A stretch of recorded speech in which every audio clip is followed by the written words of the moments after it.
Hey guys, we want to say thank you to our sponsor, Cut Shield, for bringing you this episode. Make sure you check them out on the link below and use the promo code for 25% off your order. Used by all 32 NHL teams and players, Cut Shield is the premier protective player clothing designed by players for players.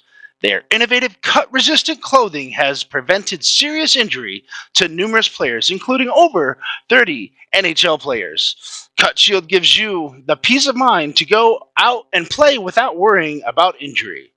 Use our promo code Grove City Hockey, all lowercase and no space, for an additional 25% off your order today. Now carried it in back into goal. That was a beautiful passing play right there, Sean. What a save! Woo! Talk about a move.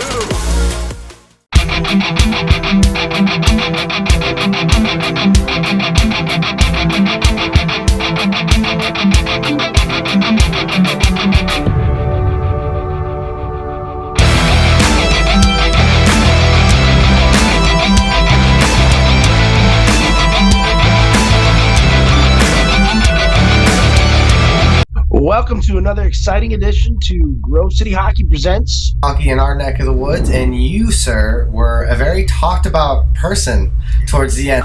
I'm a fifth year senior, kind of. Well, it's my sixth year of college. Incredible.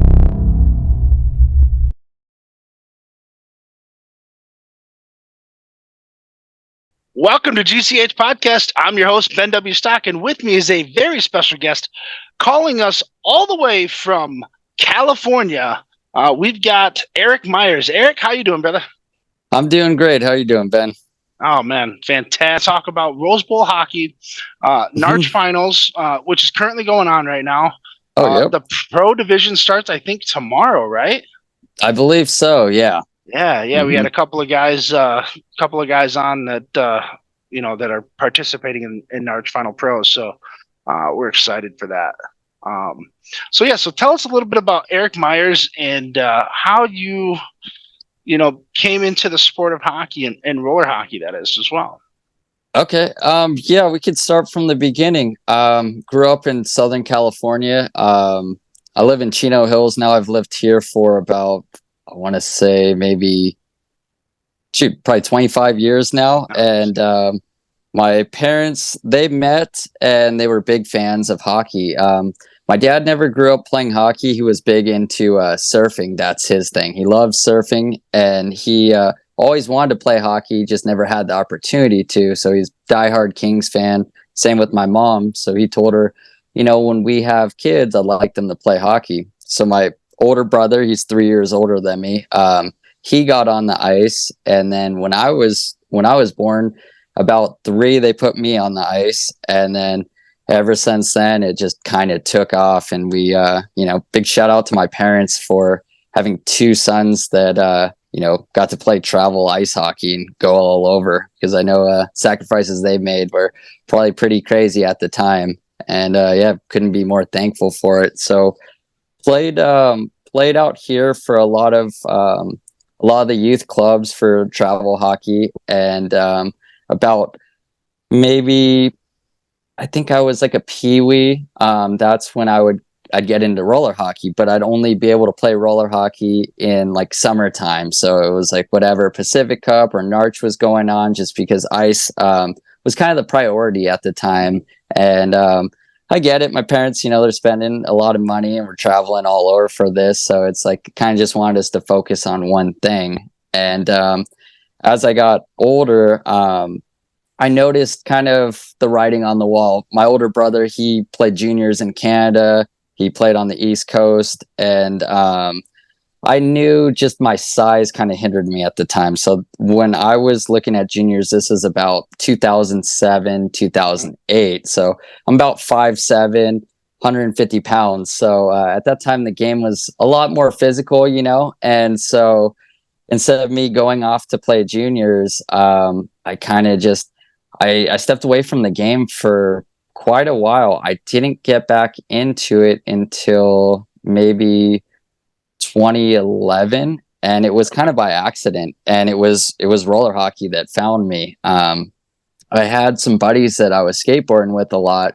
And out here, Southern California, it seems like everybody skateboards, so it's kind of a thing we all grew up doing. And I had buddies that I had known for a long time, and just through skateboarding, never really talked about hockey with them. And they approached me and said, "Hey, we're going to be playing roller hockey right down the road at this rink. Do you want to play with us?" And at first I was like, "No, I'm good, dude." And I still, at this point, they didn't know that I had a background playing hockey, and they're kind of bugging me. I'm like, you know what? I'll go watch a game. So I watched, and I was like, I got to get out there. And I told my buddy, I was like, "Yeah, I think I want to play." He's like, "Well, do you need help getting gear and all this?" I was like, "No, I'll get it. Don't worry. I already had all the gear." And then went out there and had a blast. And from that moment up until 3 years ago is how I kind of got reached out by Rose Bowl hockey out of Pasadena.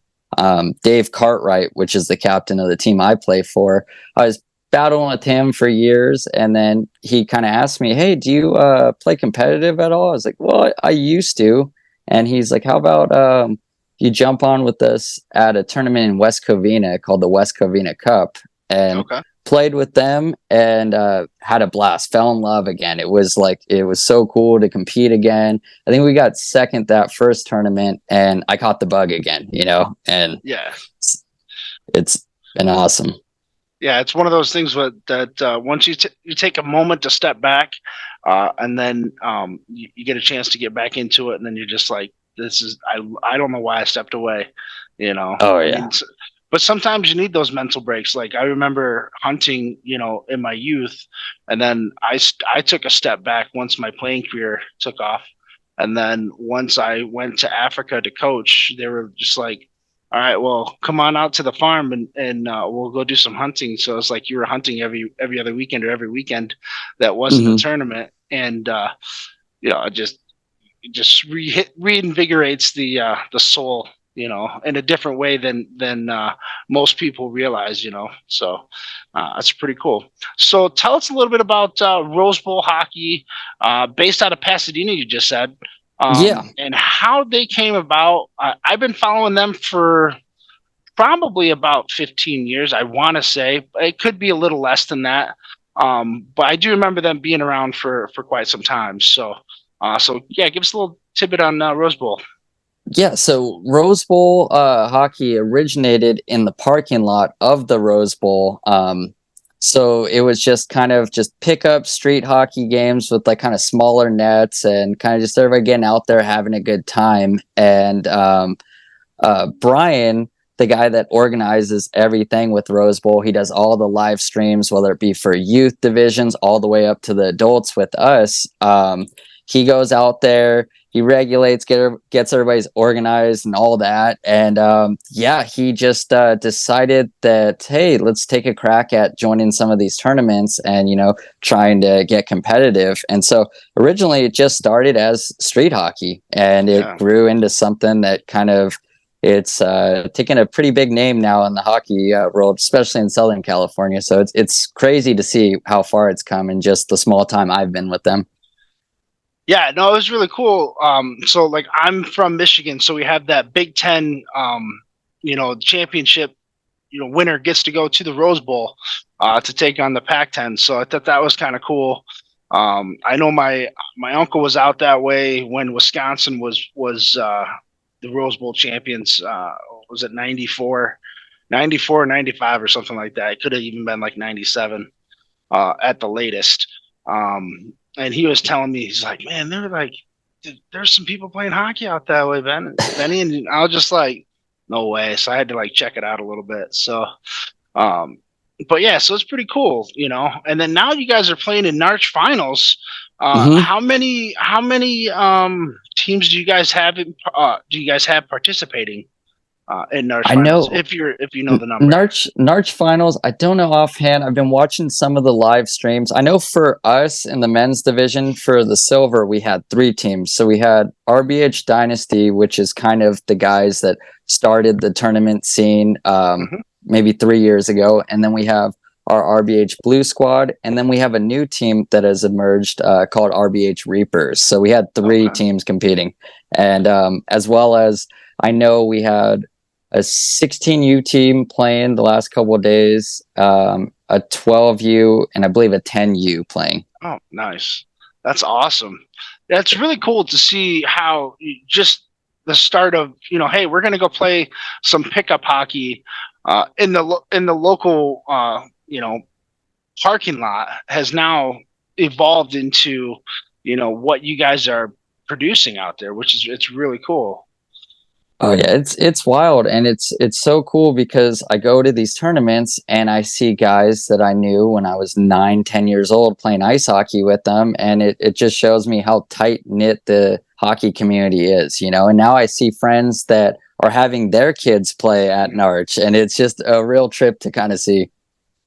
Yeah, no, it's really cool, especially when you start seeing like some of the older players that are now playing in like the over 30 division, that you remember watching them play for the senior national team, and now they're playing in the 35 or 45 and divisions and stuff like that. So it's really cool to see that.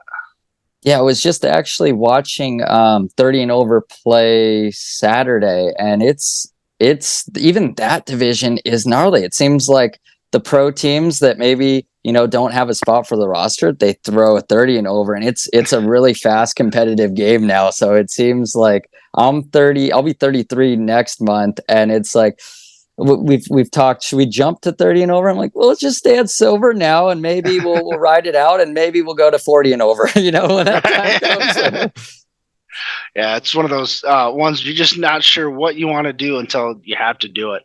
I always say, if you can skate with the young bucks, skate with the young bucks. That's kind of how I would do it. So. Oh yeah, it's like I still got to step on a couple of the kids, but now it's funny because I see these 18, 19-year-old kids that are playing in silver that have the Jets, and I'm like, man, I wonder if they look at me like, man, these guys are old. Like when I was in my early 20s playing, and I'd probably see a guy that's 35, and I'm like, man, that guy's still playing. I wonder if they think that. All right, so now you obviously started out in ice, switched over to roller. Have you gone back to playing ice, or are you mainly stuck with roller? No, I haven't been on the ice in probably 6 years, and that was just kind of pick up or jumping on with whoever's beer league team. And it's just to the fact that it's like the beer leagues that play out here, or adult leagues, everybody call it, the beer leagues. And they just with my work schedule, how it's been, it's hard for me to make those games. And I'll play Tuesday nights, literally 5 miles away from here in Corona, California, at the rinks right there. So it's just so convenient. I can make all those games, and it's kind of just like the beer league nights for me are just extra skating, getting ready for whether it be Norwich Tours, Pacific Cup, or if we do some Ironman tournaments and stuff. So yeah, just right now focused on roller. I'm not saying I will never go back to ice because I love it, but for now it just kind of rollers on the mind, Right. So now, do you prefer roller over ice, or is it kind of like each have their own benefits? I'd say they each have their own benefits. What I love about roller is I love that the 4-on-4 aspect. I feel like it gives a lot more room for creativity. So you can get away with kind of taking a risk or making a move that in ice hockey, it's like, you make that move, it's going to be a turnover, and it's a little bit more of kind of like a structured kind of game where it's like you stick to this plan for ice. You want to do this. This is our breakout. This is how we want to work it in the zone. And roller, it's almost like you kind of improv. You can have a defenseman just break out of the zone and take it up, drop back for him, and then he's kind of playing forward for that whole shift. And it's kind of cool because that's what I like about roller. The team we have, you can throw anyone on D or anyone on forward, and it's just real versatile like that. In ice, you don't see it too often. You're starting to see it in the NHL a lot more with a lot of these kind of smaller finesse defensemen like Makar and Hughes and stuff like that, where they jump into the play a lot more. But for a while, yeah, you didn't really see that typically. No, you're definitely right about that. You would always see the huge defensemen like your Zdeno Chara Stronger would be another one. Foot would be another one. Blake as Scott well. Stevens. Yes, and they would just do nothing but just throttle you when they could, and now you're starting to see more of the speed and, like you said, the finesse and the puck possession, and it's just insane what we're seeing with the amount of possession that you're getting. Same thing with the 4-on-4. It just opens up with so much flow.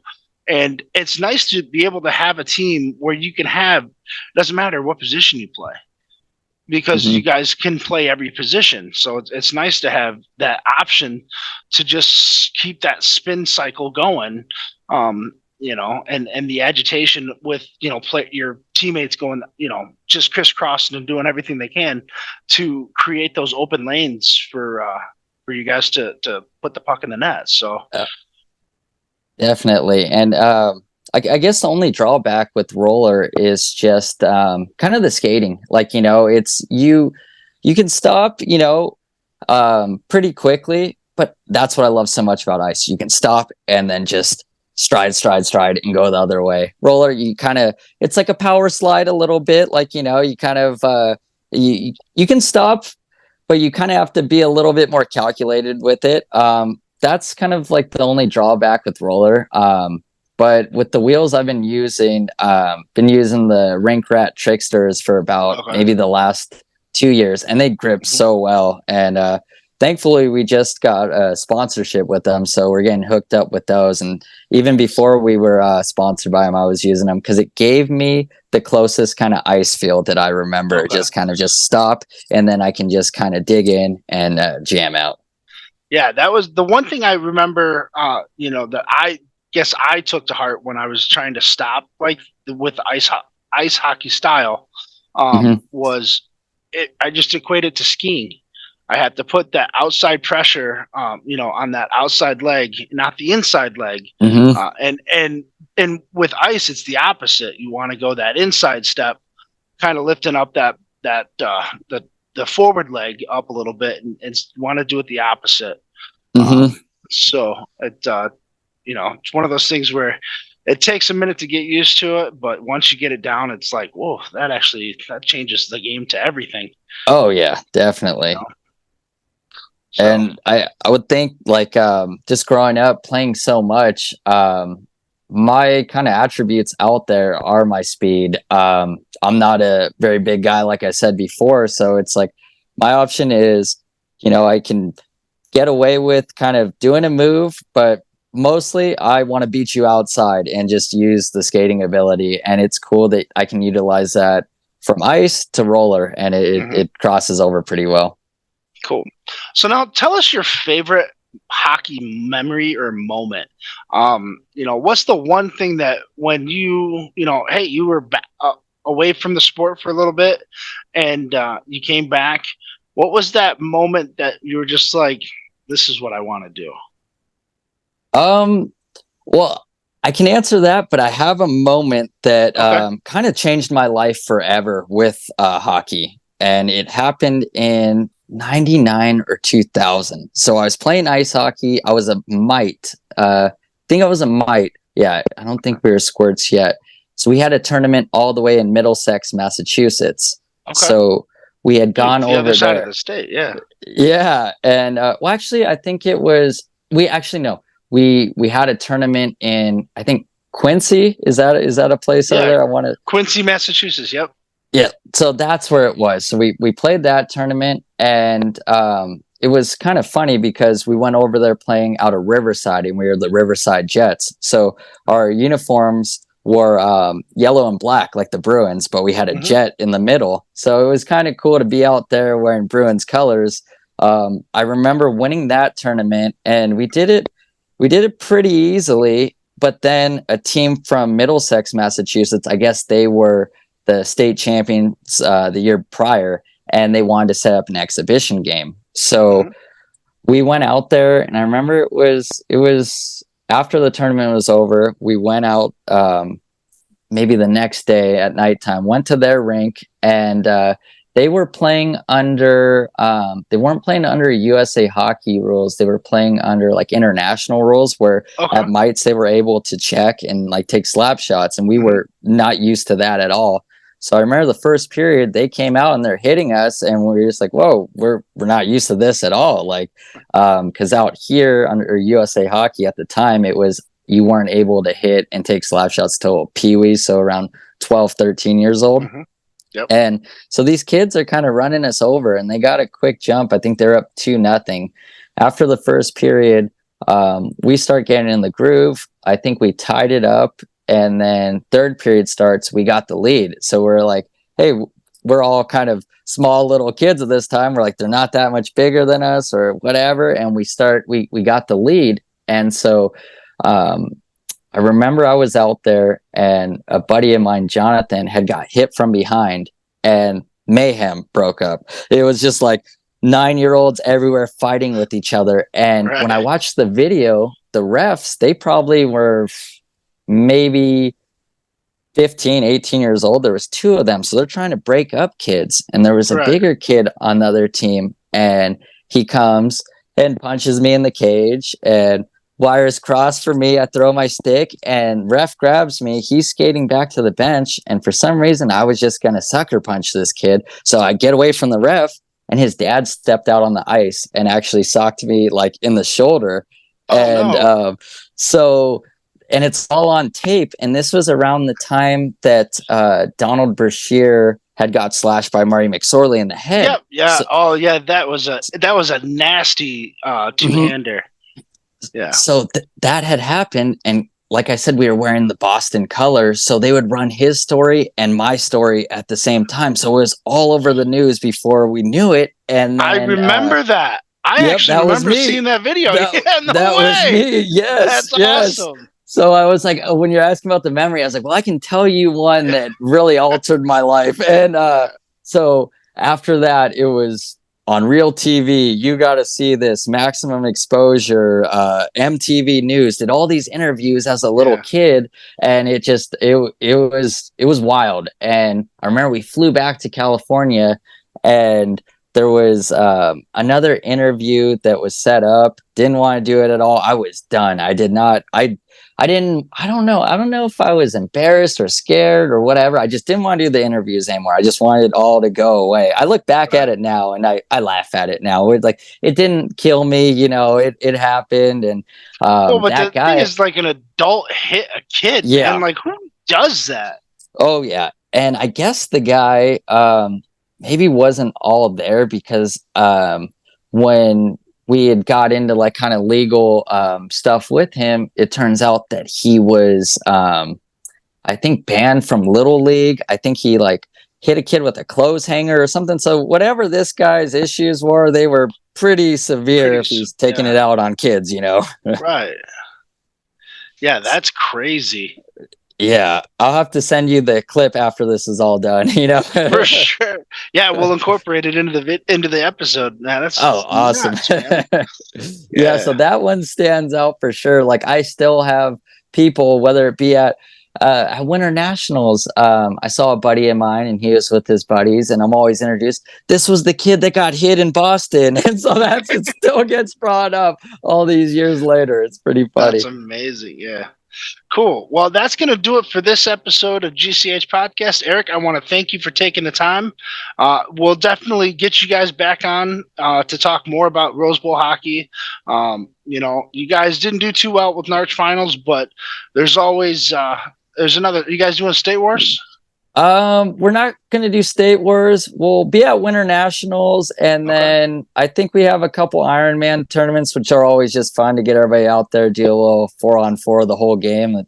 For sure. Your legs are dead at the end, and we'll have some local tournaments in West Covina coming up as well. Cool. Well, like I said, man, I can't wait to have you guys back on and talking Rose Bowl hockey. Oh, yeah. Before I go, I'd just like to, shout out, Brian at Rose Bowl. I want to just say thanks for everything you do for all the clubs. This guy live streams every game on Instagram. And, it's like, I don't know when he sleeps, because he'll be there from 7 a.m. to 11 p.m. at night. And yeah, I just wanted to say thanks. And, it's been such a positive thing in my life getting able to compete again. So I really appreciate it. Well, Brian, if you're watching this, we say thank you, man, for everything that you guys are doing to grow the sport of hockey in your area, just like what we're trying to do here. So we appreciate you guys taking the time. All right. Well, I appreciate you having me on here, Ben. I had a blast. Cool, man. Well, like I said, that's going to do it for this episode. I'm Ben W. Stock with Erick Meyers. All right, bud. We'll take care. All right. Erick and gives him a shot. And Erick skates after him for some payback.